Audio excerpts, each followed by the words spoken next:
Most Elden Ring challenge runs are a test of your skill. Rune level 1, hitless, no weapon upgrades are a few fun examples. Today, however, I'm going to play a challenge run that's a test of my morality. I will be beating Elden Ring by following the 10 Commandments. Okay, let's clarify things a little bit. First of all, I have to get the Ranni ending. In most of the other ones, you follow the Greater Will, or in the case of Gold Mask's ending, all gods become slaves. The Age of Stars ending allows me to follow the first commandment of not having any other gods. Next is no graven images. I took this to mean no talismans, especially when a great deal are certainly idols like the Starscourge heirloom. The big one, thou shalt not kill. In this run, that means I cannot do the final hit of damage on anything. Melina, my maiden, will be my wife for the sake of this run. As long as she is alive, I must be faithful to her. On to the next is no stealing. In this run, I allowed foraging and enemy drops, but looting corpses found around the world and chests was against the rules. Graveyards were similarly off limits, but otherwise it was fair game to pick up. I cannot lie to NPCs as that would be bearing false witness, and finally, I shall not covet. I took this to mean leveling up excessively. I wasn't allowed to maneuver my way into more runes unless I was greatly struggling. Acquiring runes to use bolstering materials was fair game. Saying the Lord's name in vain, honoring my parents, and keeping the Sabbath are all things that I couldn't make direct Elden Ring equivalents for. With the rules out of the way, let's get to the run. I made my character Moses, selected the Fanged Imp Ashes as my keepsake, and immediately ran into an issue. I need the tarnished Wizen's finger to exit the room, and it's from a corpse. I came to the conclusion that, since it's labeled tarnished, it's mine and therefore not stealing. Anyway, the usual stuff happened. Die to Scion, pick up some graces, get gifted Torrent. I made this run here to the Third Church of America and wasn't sure whether or not to pick up the items. I decided not to at the time because it was stealing, but now I realize that if I had, it would definitely be taking another god. Regardless, I had +0 flasks for the entire run. Early in the run, I was super concerned about earning runes without killing, so I made my way over to Kayla to get to the area that enemies just kill each other and you get the runes from their deaths. At the time, I found this to be coveting and decided against it. I went and got the jellyfish, talked to Ranni for her to give me the spirit calling bell, and walked into the market fight. Alright, get him, boys. Ah! Get him, get him, get him, get him. Come on. You got like 2 more. No! Yeah! There we go. Ah.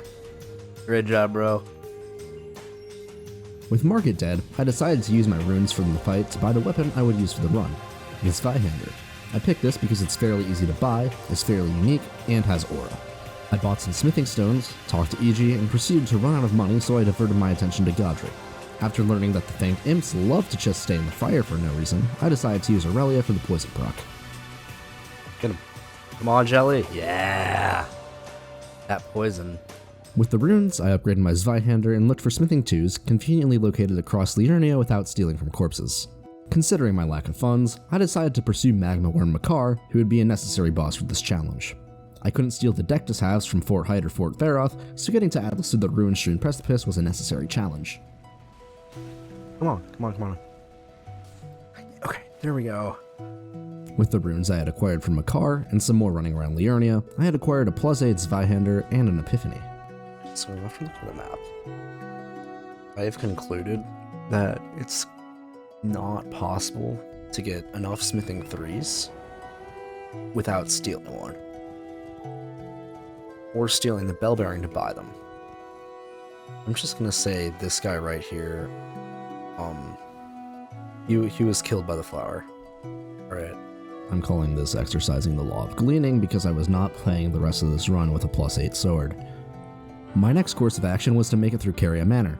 Not only was going for the Ranni ending a required part of this challenge, but I also wanted to acquire Black Knife Tish, who is probably the best summon in the game for my purposes. The Loretta fight was unusually challenging here.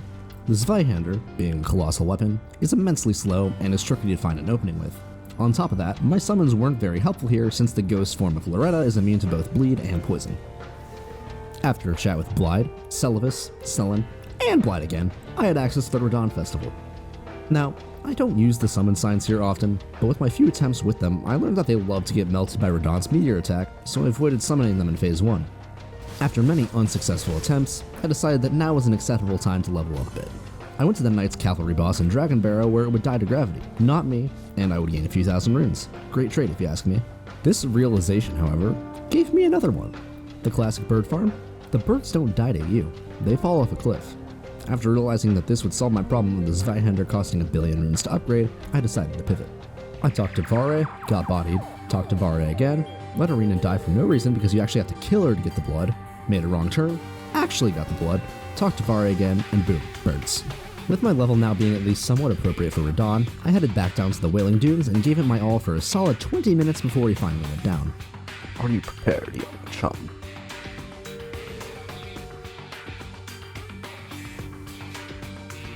That's cool, I guess. Really?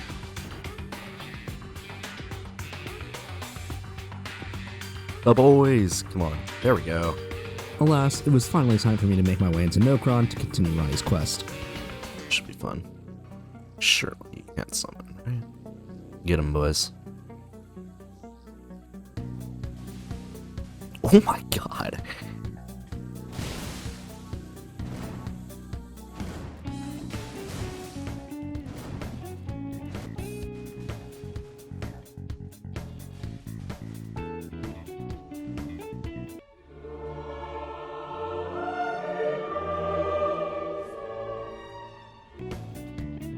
Why are we mad at me now?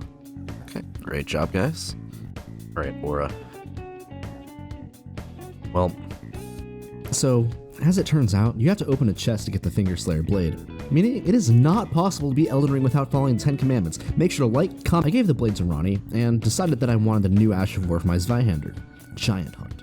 This has a lot of poise damage, and has pretty good tracking. The only issue is that the Knight's Calf I needed to kill for this Ash of War isn't actually in a summoning zone, meaning I had to almost kill the guy and lead it about 30 feet to where I could summon the wolves. It was at this point that I learned I could buy the Physic Flask from the Twin Maiden Husks in the Round Table. I grabbed the Curse Mark of Death and made my way into the Incel River to defeat the Baleful Shadow, and then went back to Liurnia in order to get Latenna's Ashes in preparation for the Estelle fight. Back to Lake of Rot, where I faced great difficulty. If you remember from the beginning, I decided that I wasn't allowed to use Sacred Tears to upgrade my Physic Flask because it violated Commandment 1 out of 10. With a character with as much vigor that I had at this point, a +0 flask heals virtually nothing. I decided to go to the Putrid Avatar in Liurnia to grab the Speckled Hard Tier, which would not only improve my resistances, but also give me essentially a single-use bolus. After a not at all close call, yes! I realized I had misremembered where the tier actually was, so I was off to the Altus Plateau to kill One Face. You're doing damage, though.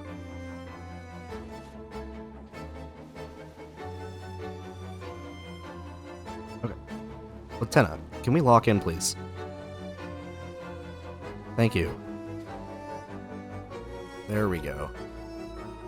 Even with the Speckled Hard Tier, I didn't have quite enough healing to get through, so with a quick trip to the capital and a little bit of careful platforming, I was able to get to the Grand Cloister Grace. You can use a cloister. It's not a word I've ever heard used outside of this context. Fun fact, the Grand Cloister in Elden Ring isn't actually a cloister at all. A cloister is essentially a four-sided courtyard with covered walkways all around. After a couple unsuccessful attempts on Estelle, I realized that Latenna didn't have nearly enough health to survive the fight, so I had to go and grab some glove wards quickly before I could return and have Estelle down in a few short minutes. Alright, lock in. Come on. Latenna! Let's go! I forgot that I actually had to defeat Rolana in order to get to the lift. Only issue is that I had to steal a key, so the second commandment break required for this run. A +7 spirit was no match for Red Wolf despite doing magic damage, and Moomgren fell to his death like usual. Giant Hunt made quick work of Rolana, along with Latenna, who was actually unnecessary as Rolana was very much alive after this boss fight. It's my key, it's not stealing. After taking the lift up, I gave the key to Ronnie in order to finish what I needed for the Age of Stars ending and to actually start progressing through the game. Draconic Tree Sentinel was up next, who, while normally pretty chill, isn't the easiest with the big weapon. Latenna was able to put some pretty consistent damage on him though, and made the experience a lot easier. The capital run actually gave me a lot more trouble than it normally would too. Ow. Ow. Bro. Chill. Bro, chill. Hello, wife. Alright, so I think the hard part is going to be finding a window to spawn Latenna. Latenna would draw a lot of attention from a Goldfree, which made it rather aggravating when I needed to have her stay alive to finish the fight. Nope. Get back. Bro, get a job. Thank you. Get a job. No. Thank you. I don't think that's going to be nearly as much of a problem in Horaloo, but we'll see. Morgott went down first try, but not without its fair share of close calls. Dude, you have so much health. Why did I summon my wife? Oh no. You're cooked. Alright, I'm dead. Okay, no, not. Alright, give him wife. Alright, thank you. After Morgott, I went to Mountaintop to fight the Fire Giant, whose massive health pool proved to be a challenge with my low-level Zweihander. I'm not a big fan of how much damage I'm not doing right now. I made a desperate run through the Ruined-strewn precipice and the Gale Tunnel to get to the smithing stones I needed for a plus 15 weapon. I also decided it was in my best interest to get what was necessary for the Alexander summon, since his sign is inside the boss arena and therefore doesn't increase the health pool to Fire Giant. The Magma Worm fight was certainly a strange one. You could summon spirits for the fight, but Latena would just get melted if he did the lava charge move. I found there was a way to stand in just the right spot in order to get my summon onto the cliff where she would be safe from any ground lava. It was time to see if my worries about Fire Giant's hardest attack were founded. As it turns out, they were. I don't know what FromSoft is cooking up with this one, to be honest. Dude. Come on, get him. No! Please. Please, please, please, please, please. Before burning the Erdtree, I decided I wanted to go get Black Knife Tiche, which meant that I needed a way to not kill someone inside of an Everjail. I figured that if I were to just cast Night Maiden's Mist and then someone walks into it, that's their problem, not mine. I went to Gowrie and then killed Commander O'Neill without doing a single hit of damage to him. A couple warps later, and I bought Night Maiden's Mist. In order to wield it, I grabbed a stash in Liurnia and the intelligence tier from not too far away from Carrier Manor. Wait, I'm in my Nightwind. No. No.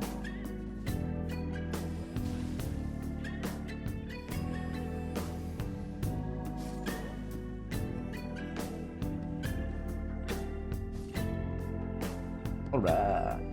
After obtaining the Tiche ashes, I grabbed some Gloveworts and took my talents to Kremling Fair Missoula to fight the Godskin duo. I decided that the play here would be to take care of Skinny first because he had less health and I didn't want to have both in phase 2 simultaneously. Yeah.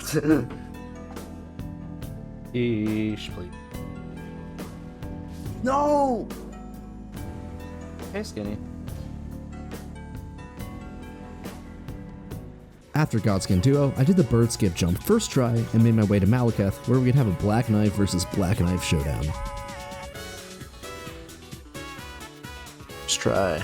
Going into Gideon, I was extremely concerned, because if you couldn't micro-stagger him, he could really pack a punch, but thankfully, with Giant Hunt and Tiche, he went down on his first try.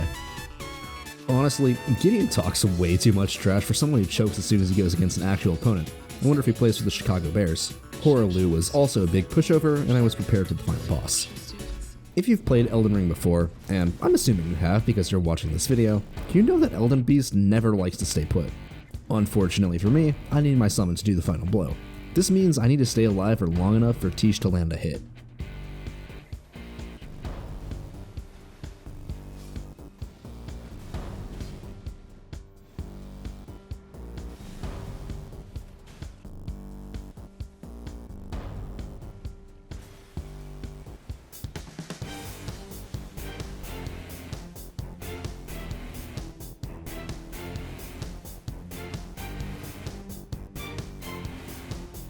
On Tiche. Black Flame. Nice. With Elden Beast complete, there is only one thing left to do in order to complete the holiest challenge run of Elden Ring.